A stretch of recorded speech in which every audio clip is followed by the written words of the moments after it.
Bonjour, je suis Alicia Delambre, je suis l'autrice du podcast Clarté. Ici, je vais vous parler de communication claire.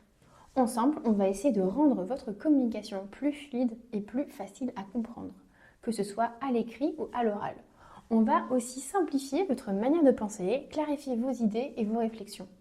Je n'ai pas de recette magique, mais je peux vous donner des pistes et des outils pour créer des messages clairs et accessibles à tous et toutes. Bref, on a plein de choses à dire, vous allez voir, la clarté, on en a besoin au quotidien. Si vous voulez me suivre, je vous invite à aller sur LinkedIn et à taper mon prénom et mon nom, c'est-à-dire Alicia Delambre. Je vous souhaite une très belle écoute. Vous pouvez répéter là? Oh là là, je suis désolée, j'ai décroché. Franchement, si on pouvait faire plus simple, ce serait merveilleux.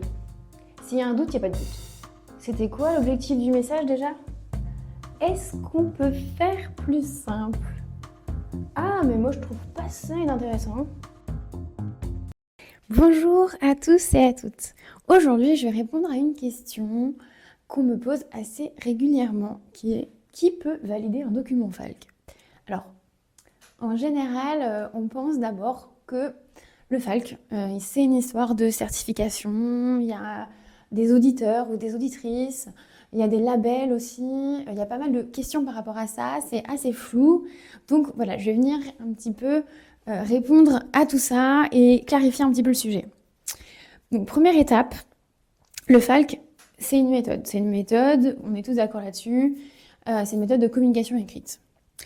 À ce stade, aujourd'hui, donc nous sommes en février 2026, il n'y a pas, on ne parle pas de certification, on parle bien d'une méthode et on ne parle pas non plus d'un label ou voilà, je ne sais pas ce qu'on pourrait dire autrement, mais c'est vraiment une méthode avec un logo.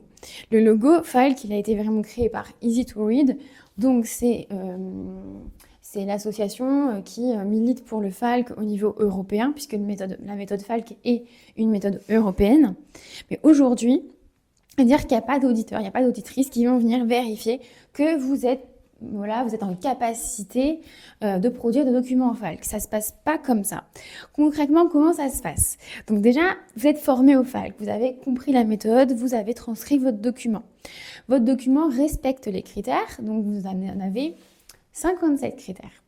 Concrètement, il y a plein de critères. Alors, il y a une histoire de pondération que je vais vous épargner pendant ce podcast parce que ce sera plus l'objet de la formation FALC. Il y a une pondération à respecter en fonction des critères, etc. Donc, il y a des petits calculs à faire. Donc, une fois que vous avez bien compris la méthode FALC, une fois que vous avez compris les critères, vous avez créé votre document. À ce stade, vous savez bien qu'il faut impliquer les personnes à relire votre document. Vous allez relire votre document avec elles, vous allez vérifier que le document est compris. C'est à ce stade-là, en fait, qu'on va pouvoir valider le document. On parle de validation parce que ce sont les personnes qui ont besoin de ce document, donc les personnes avec un handicap intellectuel, vont venir vous dire « Ok, là j'ai compris, là j'ai pas compris ». Vous allez pouvoir faire plusieurs lectures en fonction de votre organisation, en fonction de votre public. Mais c'est bien à partir du moment où il y a cette implication, à partir du moment où elles comprennent qu'on parle de documents validés.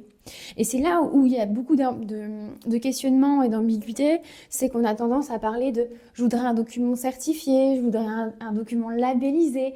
Et tout ça, c'est parce qu'on a l'habitude en France à avoir beaucoup de choses qui sont certifiables, où on passe des examens, on passe des diplômes, où on passe des audits pour un tout et pour un rien, alors que pour le FALC, c'est pas encore comme ça. Alors peut-être que ça va évoluer, ce serait peut-être chouette, je ne sais pas, pour cadrer un petit peu plus la chose, mais en tout cas aujourd'hui on est plus sur de l'auto-évaluation, c'est-à-dire que vous allez vous former, vous mettre en application ce que vous avez appris et tester. On est vraiment sur de la collaboration avec votre public, donc c'est là où il y a vraiment de l'importance.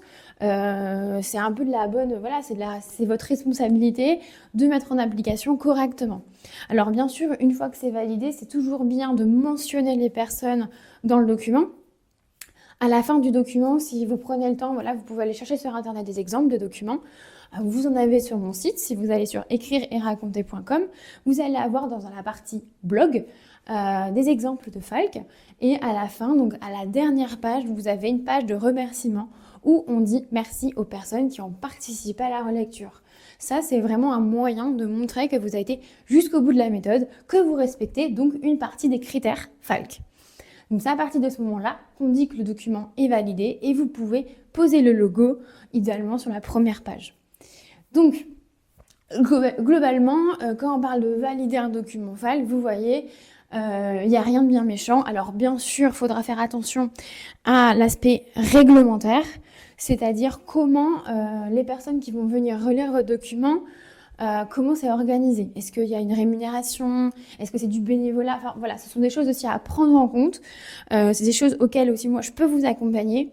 Mais en tout cas, à ce stade de l'épisode, c'est important de comprendre qu'il n'y a pas de réglementation très stricte par rapport à ça. Donc si vous voulez créer un document Falk, vous le pouvez à partir du moment où vous impliquez des personnes en situation de handicap intellectuel.